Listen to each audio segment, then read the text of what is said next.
식민지는 어떻게 해방되었나? 민족 해방과 그 한계. 1947년 8월 15일 자와할랄 네루가 델리의 붉은 요새 위로 인도의 국기를 올렸습니다. 영국이 여러 식민지 제국에서 가장 값진 땅으로 여기는 보물 중의 보물이라 부르던 인도를 떠나는 순간이었습니다. 불과 60년 전 열강이 아프리카를 나눠 먹으려 다투며 활짝 열어젖혔던 그 거대한 제국의 시대가 이제 임종을 맞고 있었던 겁니다. 잠깐 그 규모를 떠올려 보십시오. 한때 대영 제국은 해가 지지 않는 나라로 불렸습니다. 지구 육지의 4분의 1, 인류의 4분의 1이 런던의 지배 아래 있었죠. 그 광대한 제국에서도 인도는 단연 핵심이었습니다. 영국 면직 산업의 거대한 시장이었고 영국군이 아시아 전역에서 부려먹던 병사들의 공급지였으며 제국의 부가 흘러나오는 가장 굵은 수도꼭지였습니다. 그런 인도가 떨어져 나간다는 것은 제국이라는 건물의 주춧돌이 빠지는 것과 같았습니다. 분명 획기적인 사건이었습니다. 그런데 오늘 우리가 던질 물음은 좀 불편한 것입니다. 식민지는 분명히 해방되었습니다. 그런데 어째서 그 해방은 민중에게 진정한 자유를 가져다 주지 못했을까요? 깃발은 바뀌었는데 종속은 왜 그대로 남았을까요? 이 물음을 따라가 보겠습니다. 시작하겠습니다. 1부 제국은 아래로부터 무너졌다. 먼저 한 가지 오해부터 깨고 가겠습니다. 흔히들 영국이 인도를 점잖게 내주었다고 생각합니다. 신사의 나라 영국이 시대의 흐름을 읽고 평화롭게 권력을 넘겼다는 식이죠. 완전히 틀린 이야기입니다. 영국은 결코 자비롭게 물러나지 않았습니다.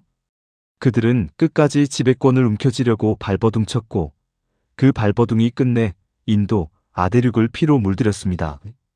제국을 무너뜨린 진짜 힘은 점잖은 협상 테이블이 아니었습니다. 아래로부터 솟구친 대중의 봉기였습니다. 그 힘은 1930년대부터 자라났습니다. 세계 대공황이 인도 농촌을 궁핍의 나락으로 밀어넣자 북쪽 끝 카슈미르에서 남쪽 끝까지 농촌 전역이 급진화했습니다. 파업에 나선 노동자 수는 1932년 약 13만 명에서 1934년에는 22만 명으로 불어났습니다. 그리고 2차 세계대전이 결정적인 계기가 되었습니다. 영국은 인도인과 단 한마디 상의도 없이 인도를 독일과의 전쟁에 끌어들였습니다. 그러면서 자유를 위해 함께 싸우자고 외쳤죠. 그런데 정작 인도인들이 요구한 자치정부는 거부했습니다. 자유를 위해 싸우라면서 정작 인도에는 자유를 줄 수 없다는 겁니다. 이 모순을 한번 들여다보십시오. 영국은 파시즘에 맞서 민주주의를 지키기 위해 싸운다고 했습니다. 그런데 그 민주주의의 수호자가 정작 자기 식민지의 3억 인도인에게는 가장 기초적인 자치조차 허락하지 않았습니다.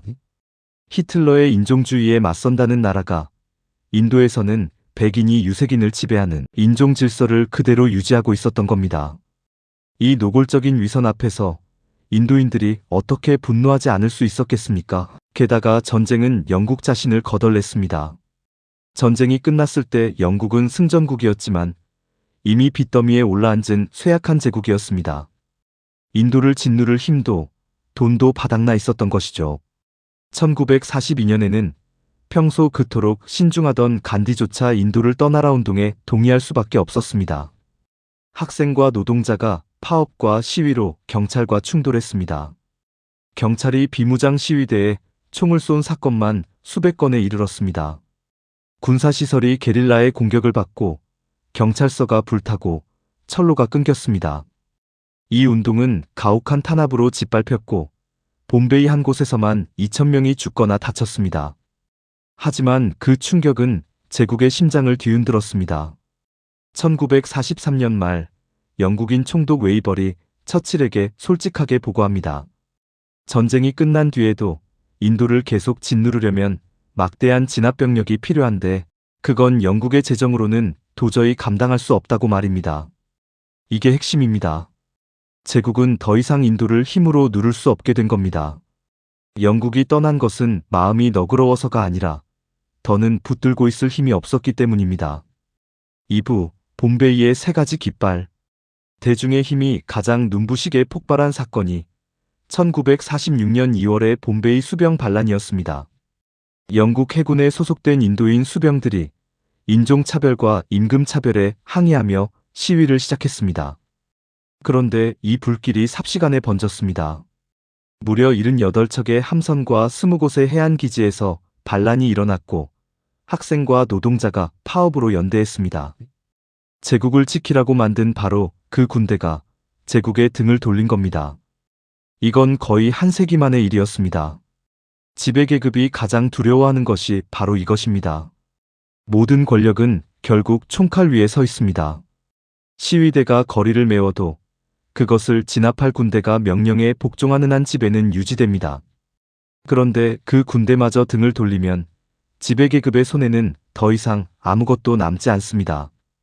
러시아 혁명에서도 병사들이 시위대에 발포하기를 거부한 순간 짜르 체제가 무너졌다는 것을 우리는 앞선 편에서 봤습니다.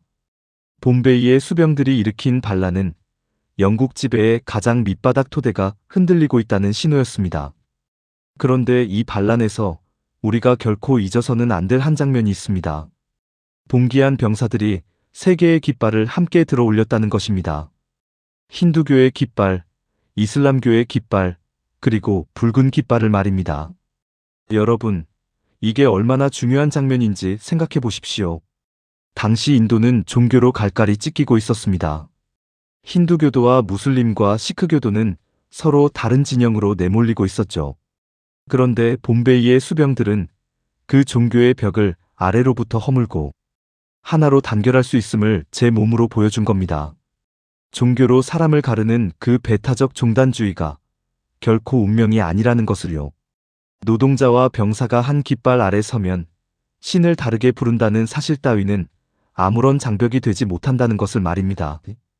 바로 이 가능성, 이 종단을 초월한 단결의 잠재력, 이것을 기억해 두십시오. 왜냐하면 이 가능성이 어떻게 짓밟혔는가가 오늘 이야기의 핵심이기 때문입니다. 3부 국민회의의 두 얼굴. 자, 그렇다면 이 결정적인 순간에 인도의 민족운동을 이끌던 국민회의는 무엇을 했을까요? 봉기를 지원했을까요? 정반대였습니다. 등을 돌렸습니다. 간디는 수병 반란에 반대했습니다. 네루는 그 반란을 가라앉히려고 애썼습니다.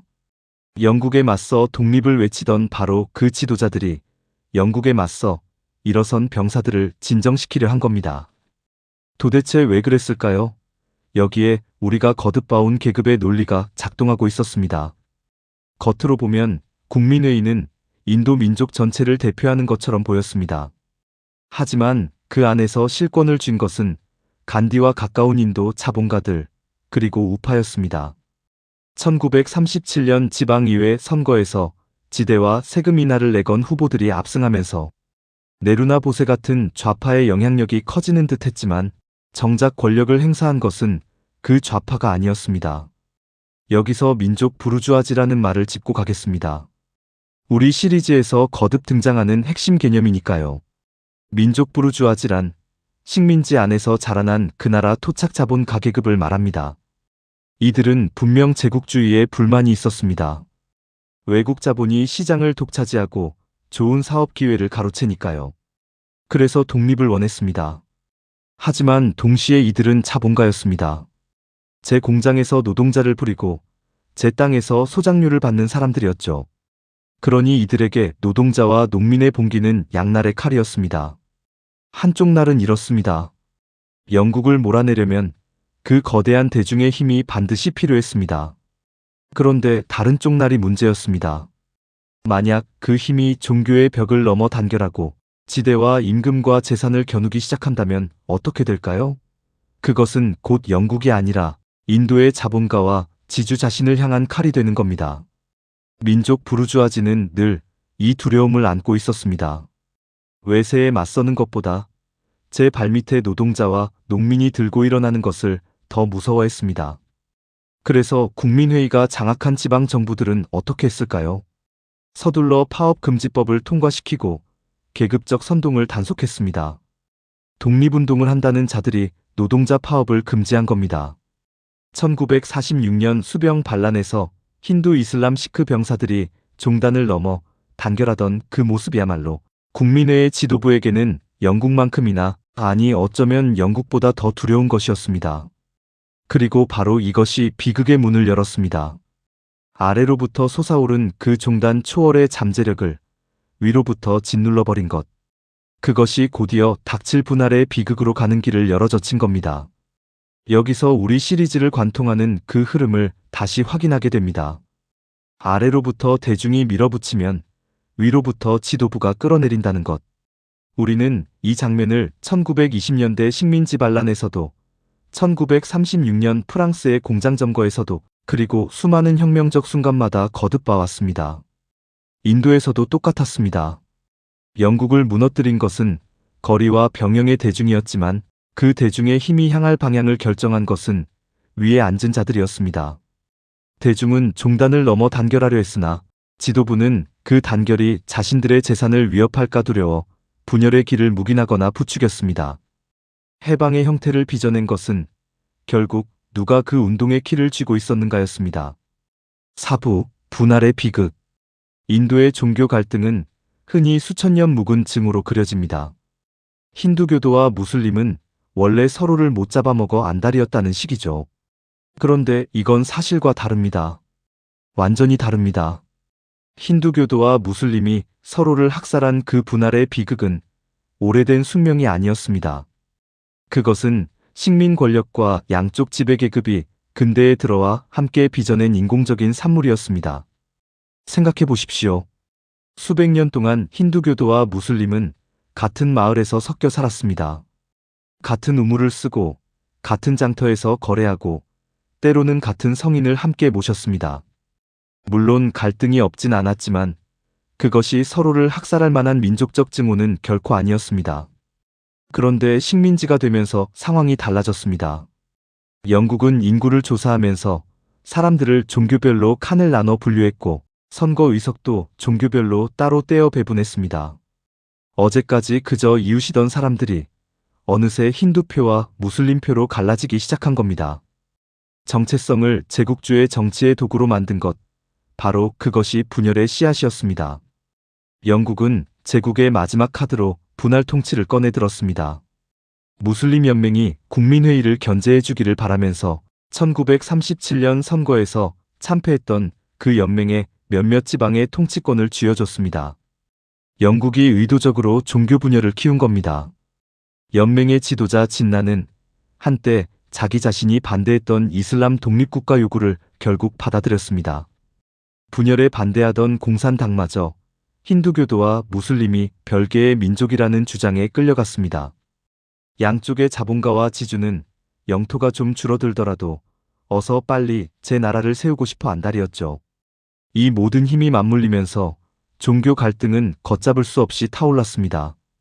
마침내 인도에 대해 아무것도 모르던 영국인 관리 레드클리프가 지도를 펴놓고 벵골과 펀자브를 가르는 분할선을 그었습니다. 놀랍게도 그는 그전까지 인도에 와본 적조차 없는 인물이었습니다. 수억 명의 운명과 삶의 터전이 현지를 한 번도 밟아보지 않은 관료가 책상 위 지도에 그은 몇 가닥 선으로 결정된 겁니다. 힌두교도와 무슬림과 시크교도가 완전히 뒤섞여 살던 땅 한복판에 난데없이 국경선이 떨어진 겁니다. 결과는 참혹했습니다. 양쪽에서 극단주의 폭력배들이 타종교를 믿는 이웃을 학살하고 쫓아내기 시작했습니다. 어제까지 이웃이던 사람들이 서로를 죽였습니다. 그 과정에서 25만 명에서 100만 명에 이르는 사람이 목숨을 잃었습니다. 그리고 갓 태어난 두 나라, 인도와 파키스탄은 곧장 카슈미르를 두고 전쟁에 돌입합니다. 분할이 남긴 상처는 깊었습니다. 인도에서는 힌두 국수주의가 입지를 굳혔습니다. 두 나라 모두 가난한 민중의 삶을 개선하는 데 써야 할 그 소중한 자원을 서로를 겨눈 군비 경쟁에 쏟아부었습니다. 학교와 병원에 써야 할 돈이 탱크와 미사일로 흘러간 겁니다. 카슈미르를 둘러싼 분쟁은 오늘까지도 이어지고 있고 두 나라는 끝내 핵무기까지 손에 쥐었습니다. 한반도에 사는 우리에게도 이 비극은 결코 남의 일이 아닙니다. 하나의 민족이 외세의 이해와 지배계급의 욕심 속에서 둘로 갈라지고 그 분단이 다시 끝없는 군사 대결로 이어지는 모습을 우리는 너무도 잘 알고 있으니까요. 한민족 운동이 품었던 거대한 해방의 잠재력이 위로부터 조장된 종교 분할 속에서 그렇게 찢겨나가고 만 겁니다. 봄베이의 새 깃발이 보여준 그 단결의 꿈은 그렇게 피해 국경선 아래 묻혔습니다. 5부 탄압에서 포섭으로.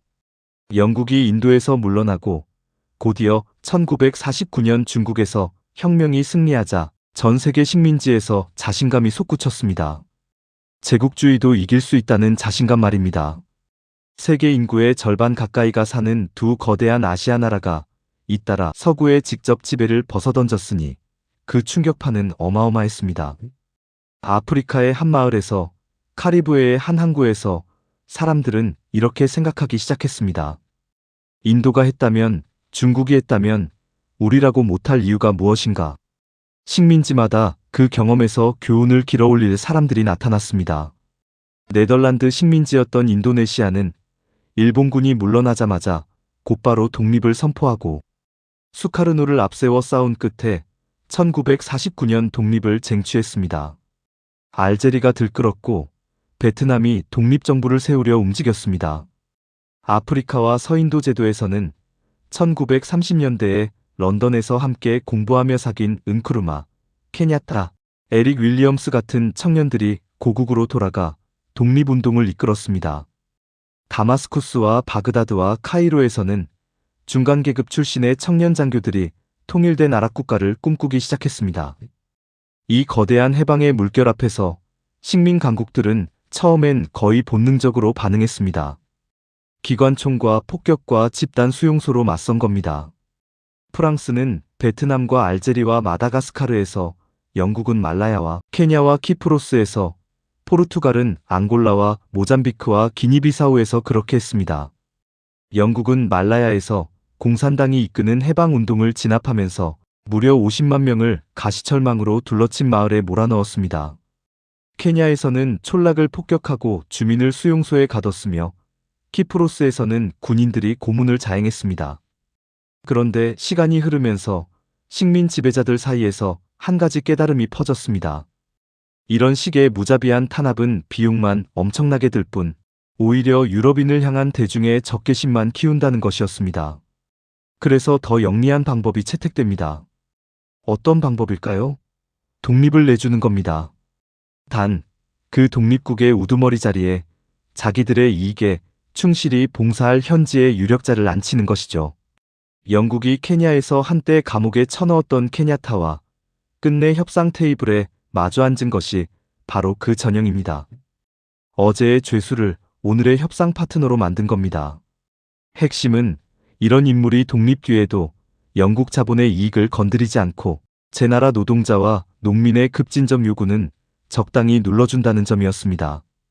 영국으로서는 직접 총독을 두고 통치하는 것보다 훨씬 싸고 훨씬 깔끔한 방법이었죠.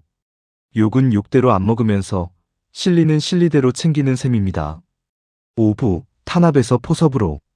제국주의는 직접 지배라는 낡은 외투를 벗고 훨씬 더 교묘한 옷으로 갈아입었습니다. 물론 그 전환조차 순순히 이뤄지진 않았습니다.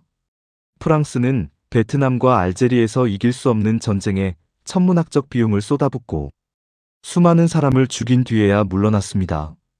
특히 알제리 전쟁의 독성은 프랑스 본국의 정치마저 뒤흔들어 1958년 드골에게 거의 독재에 가까운 권한을 안겨주었습니다.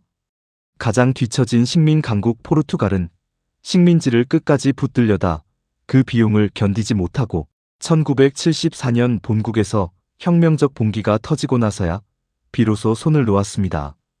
그리고 마지막까지 남아있던 남부 아프리카의 백인 정착민 정권마저 로디지아가 1980년 짐바브웨로, 남아프리카 공화국이 1994년 흑인 다수 통치로 넘어가면서 제국의 시대는 마침내 완전히 막을 내립니다.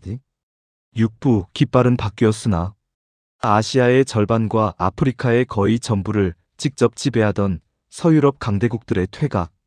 그것은 분명 획기적인 사건이었습니다. 200년 가까이 런던과 파리를 축으로 돌아가던 세계사가 한 장을 마감하는 표지였으니까요. 그러나 깃발이 바뀌었다고 해서 그것이 곧 제국주의의 종말을 뜻하는 것은 아니었습니다. 여기서 우리가 앞서 짚었던 형식과 실질의 구별을 다시 떠올려야 합니다. 식민지 민중은 분명 형식적 독립을 얻었습니다. 제 나라 국기를 올리고 제 나라 정부를 세웠습니다. 그러나 실질적 해방, 곧 제 운명을 스스로 결정할 힘은 끝내 얻지 못했습니다. 독립국이 된 뒤에도 세계의 수많은 지역은 여전히 몇몇 경제 선진국의 이해관계에 따라 휘둘렸습니다. 옛 식민 본국과 미국의 자본은 무역과 투자와 차관이라는 보이지 않는 사슬로 신생국들을 올감했습니다. 그리고 현지의 새로운 지배계급은 그 사슬의 관리인 노릇을 하면서 제 입속을 챙겼습니다. 직접 통치하는 식민지 대신 경제적으로 종속된 신생 독립국들, 이 새로운 형태의 지배를 우리는 신식민주의라고 부릅니다. 이 보이지 않는 사슬이 어떻게 작동하는지 한번 보겠습니다. 신생국들은 대개 커피나 구리, 석유 같은 한두 가지 원료를 수출해 먹고 살았습니다. 그 가격은 누가 정했을까요? 런던과 뉴욕의 시장이 정했습니다. 그들이 만드는 공산품을 사오려면 또 그 값을 치러야 했죠. 원료는 싸게 팔고 공산품은 비싸게 사는 이 불평등한 교환 속에서 부는 계속 옛 식민 본국 쪽으로 빨려 들어갔습니다. 게다가 개발에 필요한 돈은 차관, 곧 빚으로 들여와야 했고 그 빚의 이자가 다시 신생국의 목을 졸랐습니다. 깃발은 내 나라 것인데 경제의 핵심 줄은 여전히 바깥에서 쥐고 있었던 겁니다. 결국 우리가 앞선 편에서 봤던 민족 부르주아지의 배신이 전후에도 똑같이 되풀이된 겁니다. 그들은 제국주의와 싸워 독립을 쟁취하는 데까지는 대중의 힘에 기댔습니다. 하지만 막상 권력을 손에 쥐자 그 힘이 사회혁명으로 번지는 것을 가로막았습니다. 그러고는 옛 지배 질서의 골격을 거의 고스란히 물려받았습니다. 깃발만 바꿔단 채로 말입니다. 그래서 우리는 이런 결론에 이르게 됩니다. 식민지의 진정한 해방은 단지 외국 깃발을 끌어내리는 것만으로는 결코 이루어질 수 없었다는 것. 그것은 제국주의와 그의 결탁한 국내 지배 계급을 함께 무너뜨리는 사회혁명을 통해서만 가능한 것이었습니다. 우리가 앞서 살펴본 연속혁명론의 통찰이 바로 이것이었습니다. 이 연속혁명론을 다시 한번 간략히 짚고 가죠. 트로츠키가 다듬은 이 이론은 이렇게 묻습니다. 뒤처진 식민지 후진국에서 민족의 독립이라는 과제는 도대체 누가 끝까지 밀고 나갈 수 있을까요? 교과서대로라면 그건 자본가 계급, 곧 민족 부르주아지의 몫이어야 합니다. 유럽에서 봉건제를 무너뜨리고 근대 국민국가를 세운 게 부르주아 혁명이었으니까요. 그런데 식민지의 민족 부르주아지는 그럴 수가 없었습니다.